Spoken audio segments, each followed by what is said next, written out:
What did you learn from your own book and writing this book? So first of all, I learned that the universe must know just how hard it was for me to change my life. That it made me write a book and talk about it every day. And so, because, in a sense, we all know what we should be doing, right? You don't need me or the book, but we don't do it. So that's why I wanted the book to be super practical, as well as having 55 pages of scientific endnotes that would convince even the most stubborn skeptic. If we are married to the skeptic, just underline the endnotes. But I wanted it also to be a bridge between us knowing what we should be doing, knowing what the science says, and actually doing it. Because the worst thing is to agree, but not make even the small changes that begin to give us such an immense reward. That is the other thing, that the more I practice these things, the more I get my 8 hours sleep, which I don't do every night. Again, I'm not saying that I do any of this perfectly. I'm a work in progress, like all of us.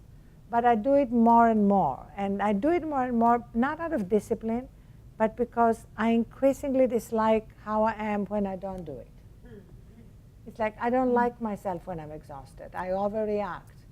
I'm not happy. I don't really enjoy my life. And I think bringing joy into our everyday lives is incredibly important. I don't want just to be productive. I don't want just to get stuff done. I want to enjoy what I'm doing. So that's a really important recognition for me. So creating the conditions during which I bring joy into my daily life and gratitude and grace is so important to me now that on the days when I'm not in that place, I don't like it. I really deeply dislike it, actually. So I often, for example, we have 2 nap rooms in the New York office, and I have a couch in my office, so I don't use the nap rooms because they're perpetually full, so I don't want to take it away from somebody. And I have like a curtain that if I'm changing in my office or something, I can close, otherwise it's all glass. And now, when I take a nap, I don't draw the curtain. Because it's almost like sending a message. It's okay to take a nap. And we just put hammocks up all around the newsroom. And it's just so wonderful to see people taking their laptops and lying on the hammock.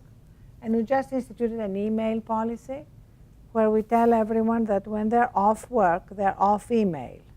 They're not expected to respond to email. If there's something urgent and we need them, we'll text them or call them. But I think the science is so incontrovertible that people need predictable time off.